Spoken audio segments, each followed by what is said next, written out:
Halo, selamat pagi semuanya. Apa kabar kalian? Semoga kalian masih dalam keadaan sehat-sehat saja dan masih bersemangat untuk belajar. Nah, pada pertemuan kali ini kita sudah masuk pada bab terakhir mengenai pameran. Adapun kompetensi dasar dan tujuan yang ingin kita capai adalah sebagai berikut.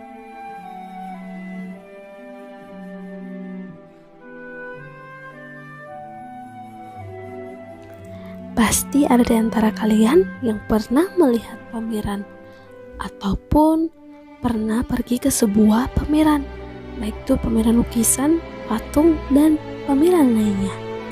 Nah, kalau misalnya kita ingin membuat sebuah pameran, apa sih yang harus kita persiapkan? Dan bagaimana cara membuat pameran? Nah, mari kita bahas bersama-sama. Yang pertama kita harus tahu dulu adalah pengertian dari pameran.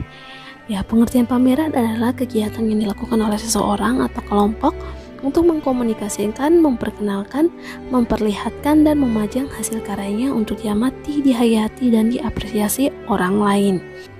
Di dalam proses pelaksanaannya, sebuah pameran umumnya dipimpin atau dikoordinir oleh seorang kurator yang berperan dalam menentukan arah dan tujuan pameran, untuk memberi penjelasan tentang materi pameran dan mengkoleksi karya yang akan dipamerkan. Nah, adapun juga berbagai karya seni rupa yang akan dipamerkan, biasanya itu seperti pameran lukisan, pameran patung, kriya, ataupun pameran tekstil, dan berbagai karya seni lainnya. Secara umum, jenis pameran dapat dikelompokkan berdasarkan yang pertama, pameran berdasarkan jenis karyanya, yang terbagi atas dua yaitu homogen dan heterogen. Kemudian yang kedua, pameran berdasarkan jumlah pesertanya, terbagi atas dua yaitu pameran tunggal dan pameran kelompok. Kemudian yang ketiga, pameran berdasarkan ruang tempat pelaksanaannya, terbagi atas dua juga yaitu pameran di dalam ruangan indoor atau pameran di luar ruangan atau outdoor. Mari kita bahas satu persatu. Yang pertama, berdasarkan jenis karyanya, pameran ini dikelompokkan menjadi dua, yaitu yang pertama, pameran homogen, yaitu jenis pameran yang hanya memamerkan satu jenis karya saja. Misalnya, sebuah pameran lukisan, situ hanya memamerkan tentang lukisan atau gambar-gambar lukisan tanpa ada karya seni lainnya, cuma memamerkan lukisan. Ataupun contohnya pameran patung, maka cuma memamerkan tentang karya patung. Yang kedua, pameran heterogen, yaitu jenis pameran yang memamerkan berbagai macam jenis karya seni. Jadi dalam sebuah pameran itu menghasilkan berbagai macam jenis karya seni rupa, baik itu lukisan, patung, kriya, batik, grafis, dan lain-lainnya. Jadi bukan cuma satu jenis karya seni rupa. Yang berikut, berdasarkan jumlah pesertanya, pameran dibagi menjadi dua, yaitu yang pertama, pameran tunggal, yaitu pameran yang dilaksanakan perorangan. Artinya, hanya karya yang dipamerkan karya seni satu orang saja. Jadi contohnya pada sebuah pameran seni lukis, itu cuma memamerkan semua lukisan dari seorang pelukis. Yang kedua, pameran kelompok, yaitu pameran yang diikuti pesertanya lebih dari satu, beberapa atau anggota suatu kelompok. Misalnya kelompok kelas 9 SMP, kemudian kelompok mahasiswa, kelompok kerabatan, dan kelompok lainnya. Jadi dalam sebuah pameran itu, contohnya seni patung, maka di dalamnya banyak sekali atau terdapat beberapa orang yang menghasilkan karya seninya, bukan cuma satu orang saja. Yang berikut, pameran berdasarkan ruang tempat pelaksanaannya. Yang pertama, pameran di dalam ruangan atau indoor, yaitu pameran dengan mengambil setting tertutup, misalnya di gedung atau museum. Penyelenggaraan pameran indoor harus memperhatikan penataan, unsur cahaya, dan sirkulasi pengunjungnya. Yang kedua, pameran di luar ruangan atau outdoor, yaitu penyelenggaraan pameran ini biasanya karya-karya yang tahan terhadap suhu ruang terbuka, misalnya patung batu ataupun karya seni lainnya yang dapat bertahan di luar ruangan atau tempat terbuka. Kemudian yang kedua, setelah pengertian, yaitu fungsi pameran, khususnya di sekolah. Nah, fungsi pameran ini sangat penting bagi seorang siswa. Nah, fungsinya untuk apa? Yang pertama, sebagai media menampilkan jati diri seorang siswa, sebagai sarana meningkatkan daya ekspresi bagi seorang siswa, sebagai media memperluas cakrawala pengetahuan seni, sebagai media komunikasi antar siswa dengan apresiator, sebagai sarana perangsang kreativitas siswa dengan berbagai karya seni, kemudian sebagai wahana memunculkan ide, aliran, dan jenis seni rupa baru bagi siswa. Yang ketiga, tujuan pameran seni rupa di sekolah. Yang pertama, membangkitkan semangat siswa dalam berapresiasi karya seni rupa. Yang kedua, meningkatkan apresiasi siswa untuk berkarya seni. Yang ketiga, melatih berorganisasi. Yang keempat, melatih siswa mandiri dan bertanggung jawab terhadap tugas yang diembannya. Yang kelima, melatih bekerja sama dalam suatu kelompok. Yang berikut B, perencanaan pameran. Dalam suatu kegiatan pameran tidak hanya bisa dilakukan oleh satu orang, sehingga diperlukan adanya sebuah kelompok kerja, dimulai dari perencanaan, mempersiapkan, mengolah, melaksanakan, serta mengevaluasi pameran. Untuk selanjutnya disebut sebagai organisasi kepanitiaan pameran. Nah, kepanitiaan merupakan salah satu badan atau sekumpulan seorang yang bekerja sama untuk mencapai tujuan tertentu. Dalam sebuah kepanitiaan sangat saling berkaitan dan tidak bisa dipisahkan. Apabila salah satu bagian tidak dapat berfungsi, maka akan mempengaruhi kinerja bagian yang lain. Nah, berdasarkan pernyataan yang tadi, maka kepanitiaan pameran memiliki tugas dan tanggung jawab untuk mewujudkan tujuan kegiatan, yaitu terlaksananya pameran sesuai dengan perencanaan. Nah, secara umum kepanitiaan suatu kegiatan dapat dibagi menjadi dua, yaitu yang pertama panitia pengarah, yaitu panitia yang bertugas memberi arahan, nasihat, dan petunjuk kepada panitia pelaksana dalam menjalankan tugasnya.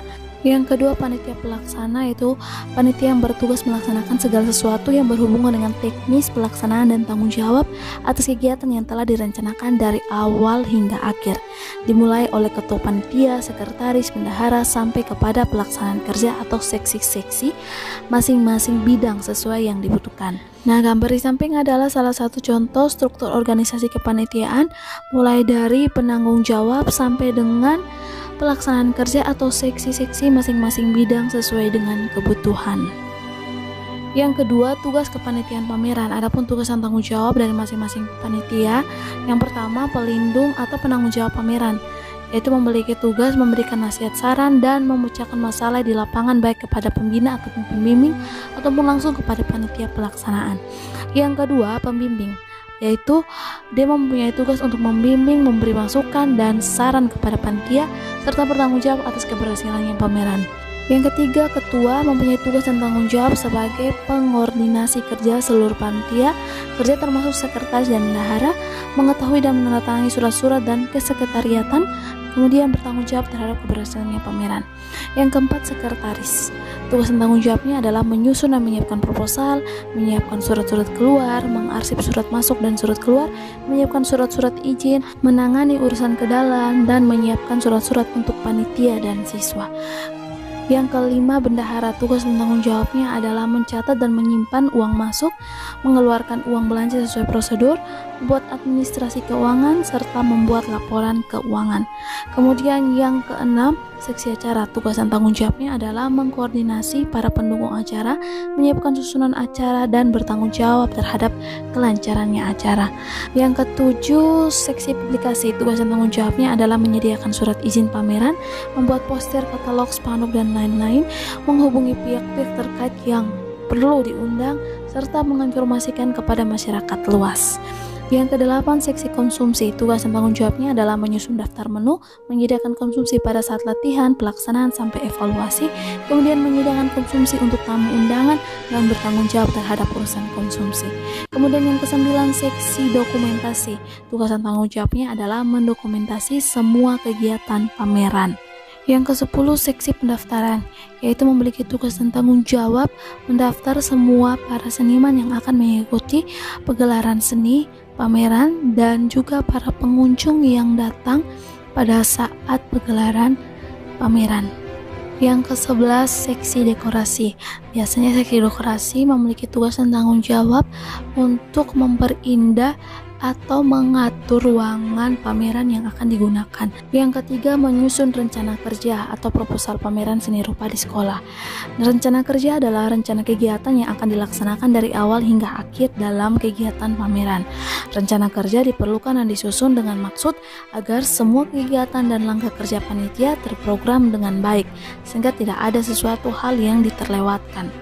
Rencana kerja ini tertuang dalam sebuah rumusan yang disebut dengan proposal. Proposal ini disusun oleh ketua pelaksana, wakil ketua, sekretaris, dan juga oleh bendahara pameran yang disusun berdasarkan pertimbangan, arahan, ataupun petunjuk oleh pembina. Ada 3 pengertian proposal. Anak-anak bisa membacanya pada layar atau buku cetak kalian. Yang keempat, menyusun jadwal pameran. Jadwal kerja adalah urutan kegiatan yang berhubungan dengan waktu pelaksanaan dari suatu rencana kegiatan. Jadwal kegiatan dibuat setelah rencana kerja dari setiap seksi terkumpul. Nah, jadwal kerja tersebut disusun oleh sekretaris yang mengacu pada konsep ketua panitia dan hendaknya ditulis dan dipasang di ruang panitia agar mudah diketahui, dipahami, dan dilaksanakan oleh seluruh panitia sesuai dengan tugasnya masing-masing.